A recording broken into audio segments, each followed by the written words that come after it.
Olá, senhores. Bom dia a todos, tá?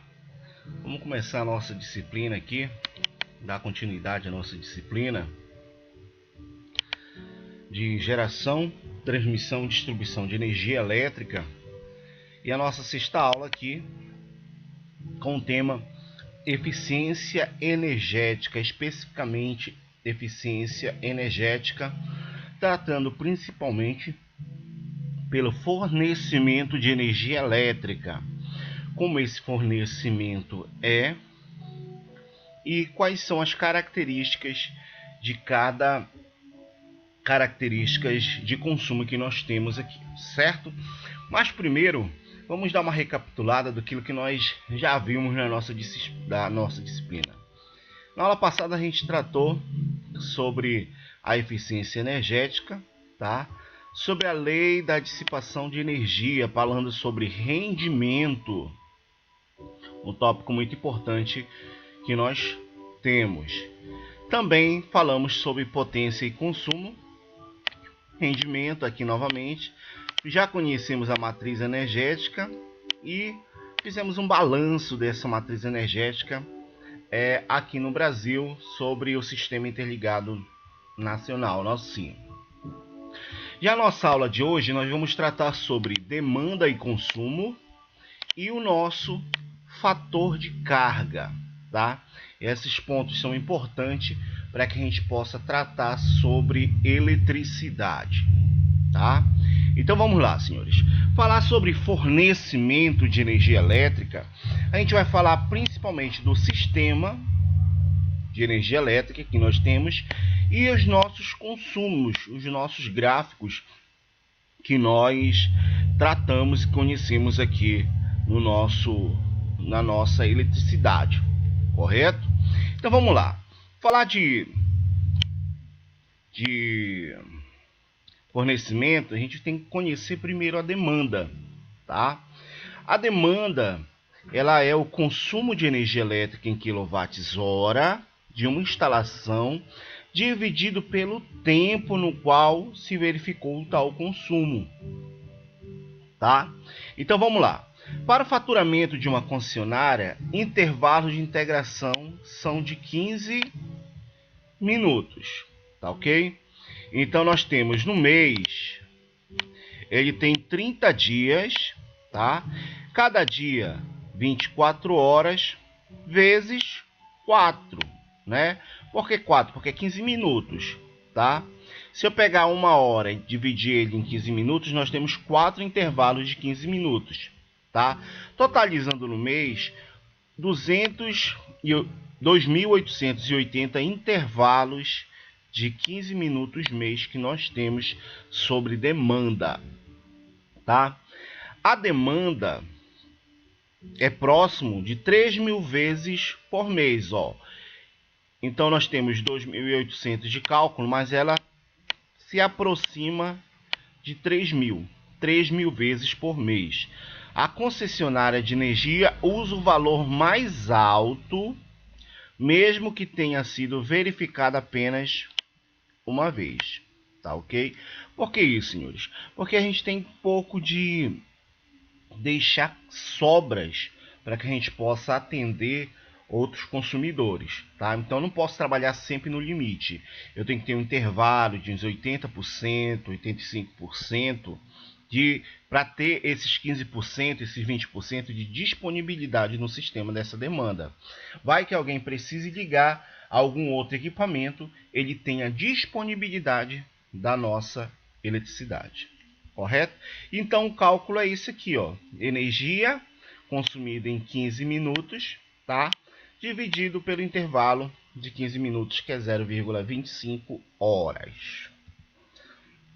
Aqui eu tenho um gráfico, senhores, das demandas que nós temos. E aqui nós vamos tratar ela, tá ok? Então nós temos o gráfico de demanda no decorrer do nosso tempo durante as 24 horas, tá ok? A energia, nós temos um consumo de 6.912 kWh durante um dia. Só que esse consumo ele não se caracteriza fixo. Tá vendo o gráfico aqui, ó? Esse gráfico é o comportamento de consumo, ou seja, de demanda, que nós temos aqui. Então, ó, nós temos uma demanda mínima, tá? Que é nesse ponto bem aqui. Essa demanda mínima é o menor valor de demanda em kWh que nós temos. Aqui, por exemplo, posso dizer que seria 200 kWh. Quilowatts-horas não. Quilowatts, tá? KW, isso aqui é um K. Desculpa aí a escrita, mas aqui é um K, tá? Então eu tenho o consumo de 200 kW, a mínima demanda que nós temos, tá?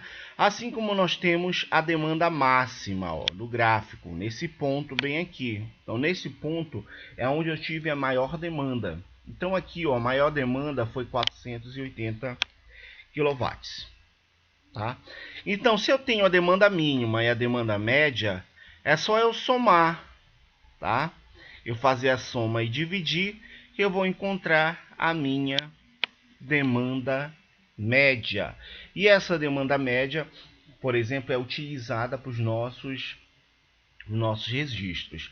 Quando a gente vai fazer qualquer verificação ou qualquer solicitação de uma nova carga, a gente vai trabalhar em cima dessa demanda para saber se a concessionária, por exemplo, ela consegue atender corretamente esse consumidor, já que o consumidor ele tem que ter a disponibilidade do sistema. Então não adianta, por exemplo, alguém falar da concessionária, eu posso atender e chegar no período de pico, por exemplo, às 6 horas da tarde, 7 horas da noite, e essa energia falhar.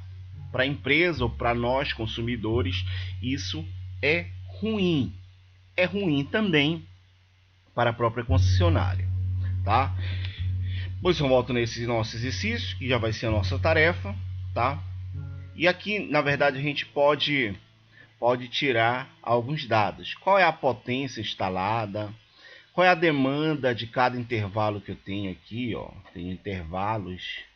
Qual é a demanda máxima que eu tenho aqui? Qual é a demanda média? Tá? Então a gente pode tirar alguns detalhes aqui desse nosso exemplo. Mas isso aqui a gente vai ficar para a nossa tarefa. Tá bom? Então vamos lá. Instalações que pertencem ao grupo A. Tá? O sistema elétrico ele é dividido por grupo. Eu tenho o grupo A, eu tenho o grupo B, por exemplo. Tá? O que se caracteriza isso? Demandas. Demandas a gente está diretamente ligado à potência em quilowatts que a unidade, que é a instalação, ela precisa consumir, tá ok? Então, de acordo com a potência, que é a demanda que nós temos, nós vamos dividir, representar eles em grupos diferentes. Então nós temos o seguinte: primeiro, o contrato de fornecimento com as concessionárias de energia. Todas as instalações do grupo A, ela tem um contrato de fornecimento. Esse contrato de fornecimento se renova anualmente, tá ok? Mas é obrigatório quem está no grupo A ter contrato assinado com a concessionária. Fica uma via com a concessionária, fica uma via com o cliente, tá? Demanda faturada, tá? É a maior demanda entre o valor contratado e o valor medido no período do faturamento. Guardem isso, tá? Que é diferente da demanda contratada. A demanda contratada ela vai ser sempre maior do que a demanda medida, tá? Ou seja, é o pagamento pela demanda contratada, que é a parcela de carga não utilizada. Em outras palavras, alguns clientes meus às vezes perguntam: Leandro, por que a minha fatura não baixa? Eu tenho 3 salas, tem meses que eu uso 10 salas, 15 salas, mas tem meses que eu uso 3 salas e a minha fatura não baixa de R$ 7.000. Eu sou do grupo A. Por quê? Porque você tem uma demanda contratada. Por mais que você não utilize, mas você tem aquela carga não utilizada, na verdade, mas aquela carga está disponível para você. Você tem uma demanda contratada. Isso está no contrato. Está aqui no primeiro, ó. Está dentro do contrato essa cláusula sobre demanda contratada, tá? Demanda contratada sendo menor que a demanda medida. O pagamento da demanda vai ser a demanda medida, tá? Demanda medida superar o limite máximo permitido pela legislação. Então, a parcela incidirão em tarifas de 3 vezes os valores nominais, ou seja, eu tenho o limite de demanda que eu contratei, eu aumentei minha carga e não avisei a concessionária. O que acontece? Eu vou ser notificado por isso, tá ok? Até porque a concessionária ela deve saber qual é a tua demanda. E os grupo A, senhores, aqui para nós, é todos os estabelecimentos que possuem transformador próprio. Todos os estabelecimentos que possuem transformador na sua entrada. Todos esses clientes da concessionária, eles se caracterizam por uma carga maior que 75 kW de potência. Então, todos do grupo A, eles possuem acima de 75 kW de potência para ser caracterizado pelo grupo A, correto? E aqui nós temos os nossos caras, né? As nossas subdivisões do grupo A. Eu posso ter o A1, A2, A3, A3A, 4A, 5S. Então vamos lá.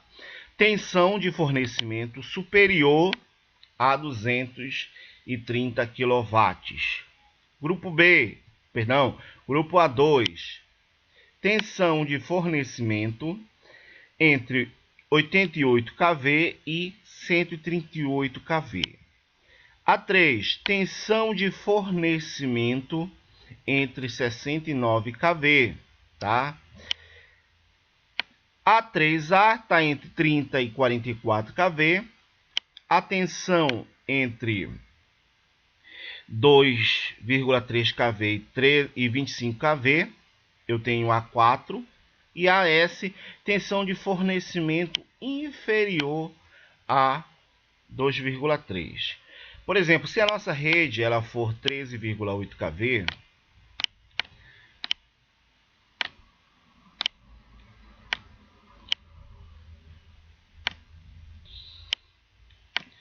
e o transformador chegar nessa alimentação, eu tenho o grupo aqui, ó, A4. Então eu sempre preciso da tensão de alimentação para eu subdividir esse grupo de alta tensão, tá? Por que alta tensão? Porque eles não estão mais na rede depois do transformador, eles estão na rede média, tá? Da nossa rede de distribuição, tá?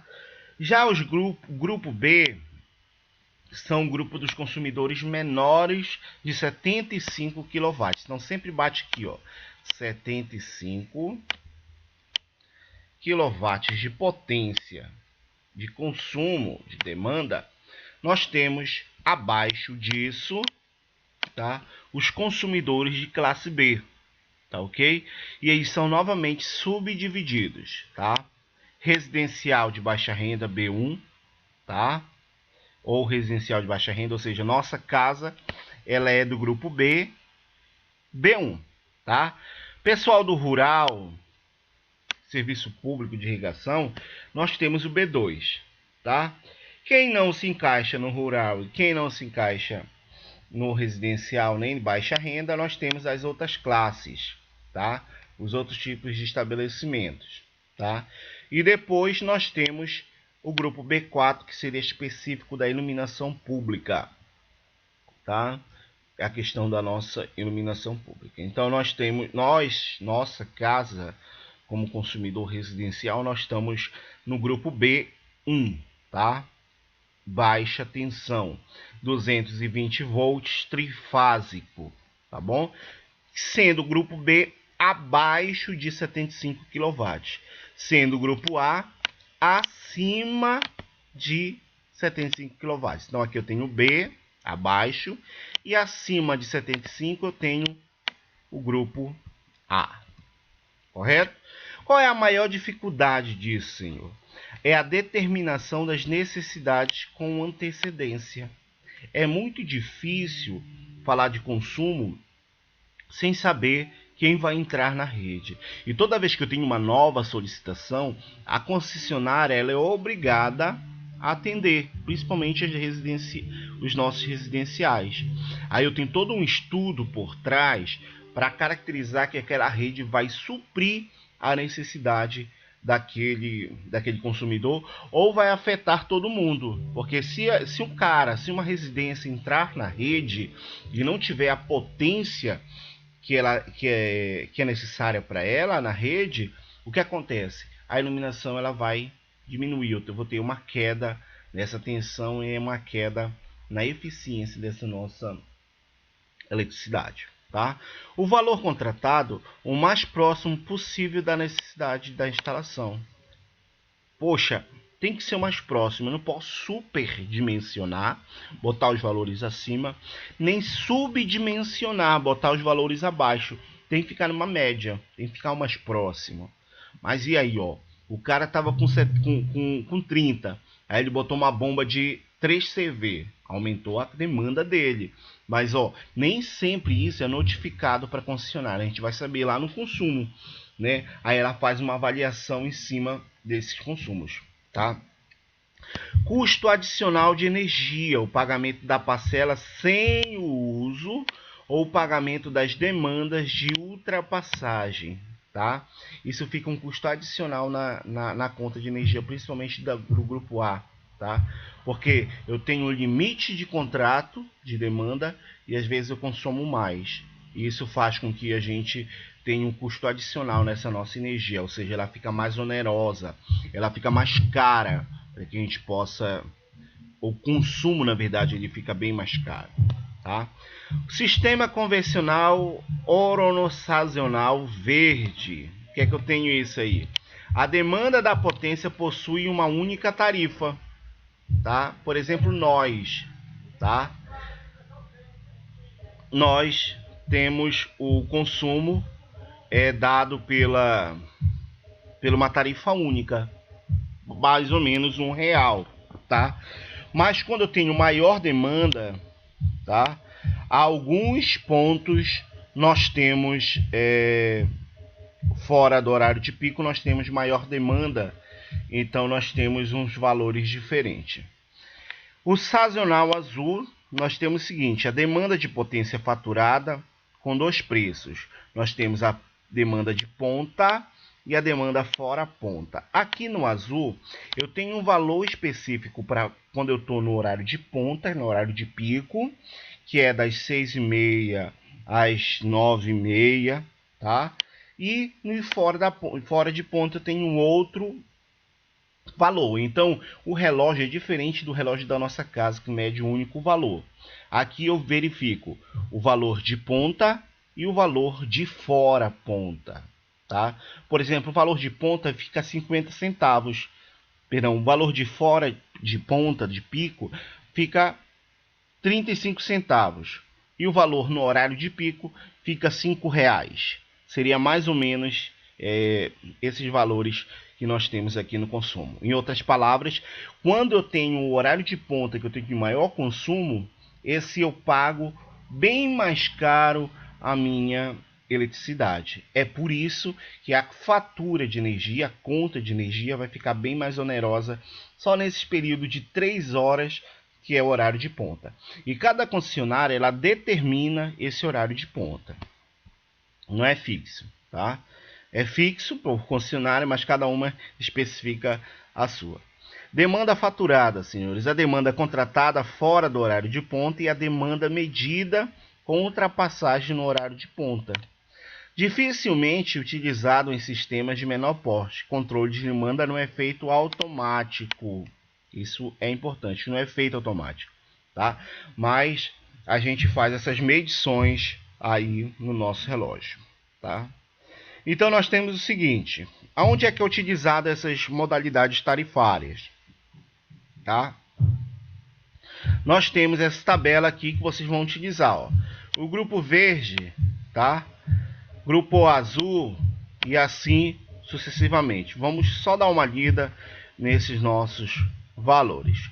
Então, do A1 até 3, ele é impedido de ser convencional. Tá? Do A3 a A3, 4 e o AS, ele é disponível para os contratos inferiores a 300 kW de potência. Quando chegar na sala, eu vou levar uma fatura, aí a gente vai tratar em cima disso aqui, tá?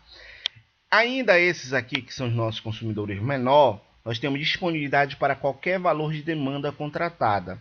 E também disponível para qualquer valor de demanda contratada. Então, quando a demanda é inferior a 300, nós temos essas disponibilidades, tanto da azul quanto da verde, tá? Mais um exemplo que vai para lá para a nossa tarefa, tá? Quando a gente fala de consumo de energia elétrica, senhores, nós estamos relacionando a quantidade do bem produzido, ou seja, que a eletricidade faz a conversão dessa nossa energia. Então, ela é maior nos meses que houver maior produção de bens na instalação.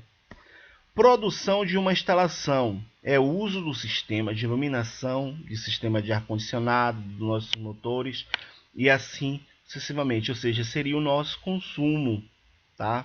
Então o nosso consumo ele vai aumentar, em outras palavras, quando eu estou utilizando mais essa eletricidade nos equipamentos dos nossos eletrodomésticos, seja na lâmpada, seja no ar-condicionado, na central, nos motores, né? E outros eletrodomésticos que nós temos na nossa residência, tá? O sistema convencional que nós temos aqui, ele é um custo unitário, tá? E depende diretamente da quantidade de energia absorvida. Quem marca isso é o relógio medidor, tá? O maior consumo, nós temos a maior produção da indústria, ou seja, eu tenho maior geração de eletricidade. O custo da energia elétrica utilizada no produto é menor, tá? O valor absoluto da fatura, ele é maior. A forma com que a energia elétrica é utilizada não influencia o custo final. Então não adianta eu querer melhorar, querer que vai baixar minha conta de energia, porque pode ser que em outros fatores essa conta seja elevada. Não é possível avaliar o impacto da sua forma de utilização de energia elétrica no sistema elétrico. Em outras palavras, não tem como eu olhar casa a casa, estabelecimento a estabelecimento, e fazer uma avaliação do impacto de como eles estão utilizando essa eletricidade. Tá? Isso fica por conta do próprio consumo, o próprio consumidor que tem que fazer essa avaliação interna, porque o sistema ele não avalia, ele só entrega para você essa nossa eletricidade. Então, o que é que diz aqui para nós? Quando eu tenho maior consumo, eu tenho que produzir mais, tá?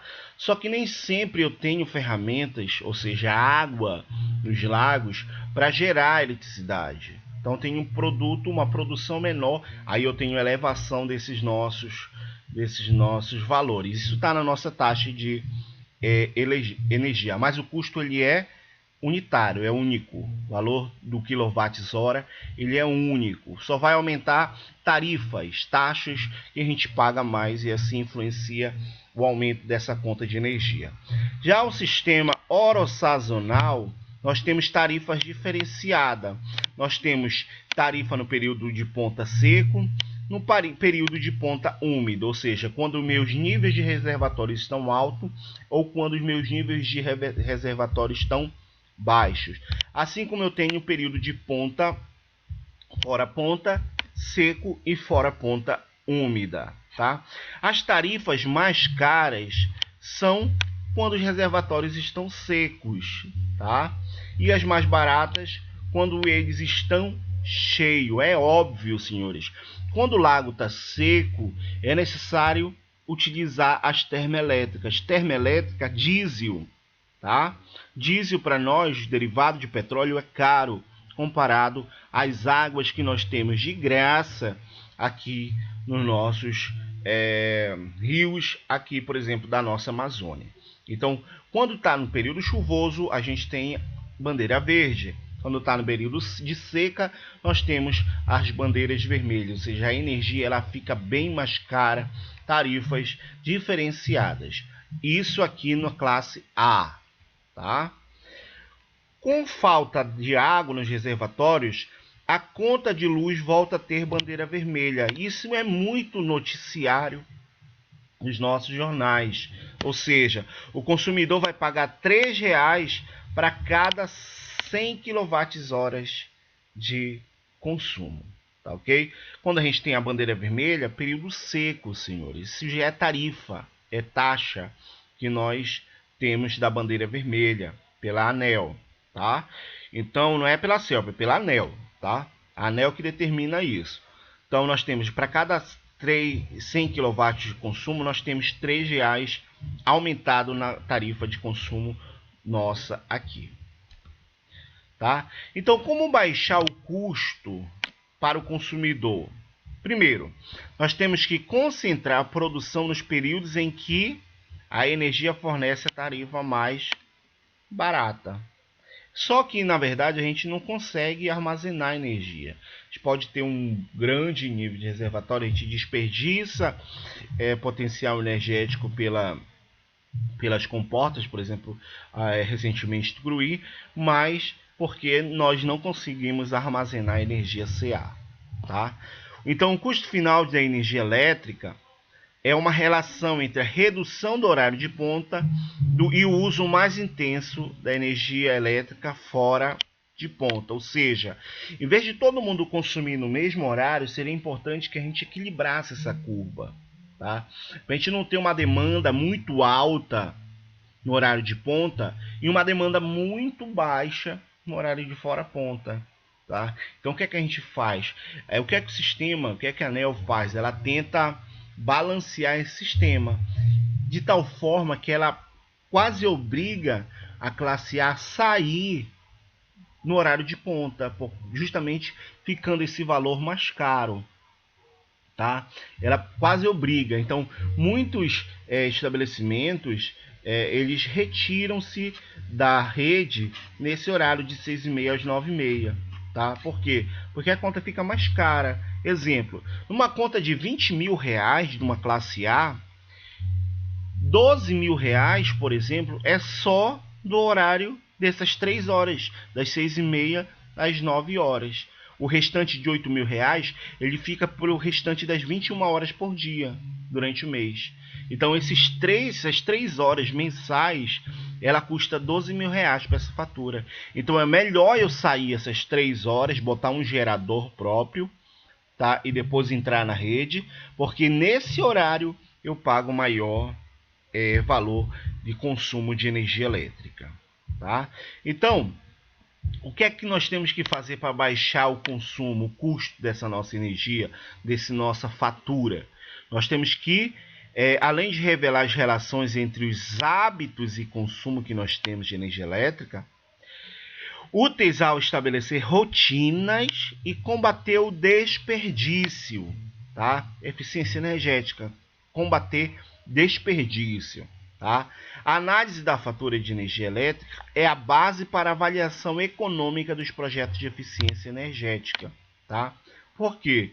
Se eu utilizo de forma consciente a eletricidade, eu consigo pagar menos. Mas não é só utilizar de forma consciente, eu tenho que utilizar equipamentos, como na aula passada, de rendimento, que tenham um rendimento maior, melhor.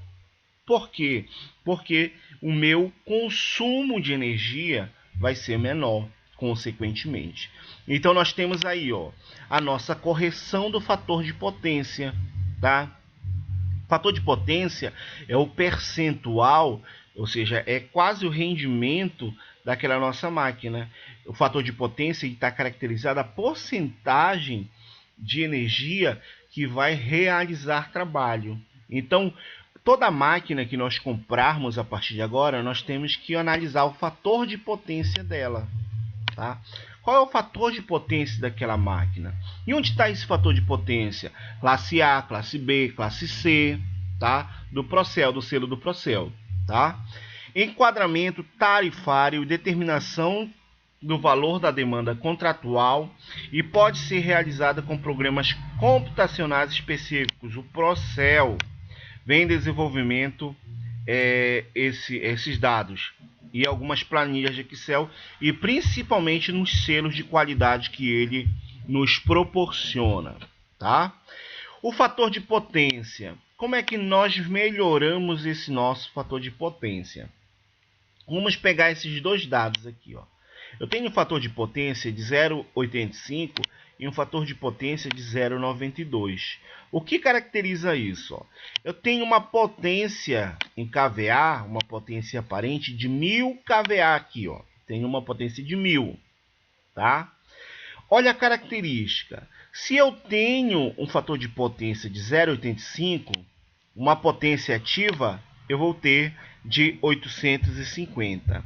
Se eu aumentar esse valor, tá, para 0,92, eu tenho uma potência ativa de 920, ou seja, aumento 70 kW de potência aqui, tá? E olha o que acontece com a potência reativa, que é aquela para energizar campos magnéticos, ó. Sai de 527 para 392, ela baixa. Então, ó, essa potência aqui, ó, reativa, ela baixa, que é a potência para energizar campos magnéticos. É necessário, mas aí se a gente fizer um fator de potência, uma máquina com fator de potência melhor, classe A, eu tenho menos reativo e mais potência ativa. Essa potência aqui de cima, ó, essas duas potências, é que caracterizam a eficiência. Ó, fator de potência 0,92 é onde eu tenho a maior potência ativa, porque a potência ativa ela está diretamente relacionada na rede para conversão, realização de trabalho, de energia em trabalho. Tá bom? Então vamos ver como é que a gente faz essa melhora, então, se eu não tenho uma máquina boa com fator de potência bom. Eu coloco aqui, ó, banco de capacitores. O banco de capacitores ele injeta reativo positivo na nossa rede e faz com que a potência reativa ela diminua, fazendo com que aumente o fator de potência. Tá? E nós temos vários tipos de bancos de capacitores. Então, se você tem um fator de potência baixo e quer melhorar, eu aplico em si banco de capacitores na rede. Quando a gente chegar na distribuição, a gente vai ver que a rede de distribuição ela tem banco de capacitores para justamente melhorar o fator de potência. Certo, senhores? Então, aqui a gente encerra a nossa aula de hoje. E vou deixar uma atividade, tá? Uma tarefa sobre esse assunto, sobre demanda, sobre consumo de energia elétrica, assim como eu vou deixar o material lá para vocês. Desde já um abraço e até a nossa próxima aula.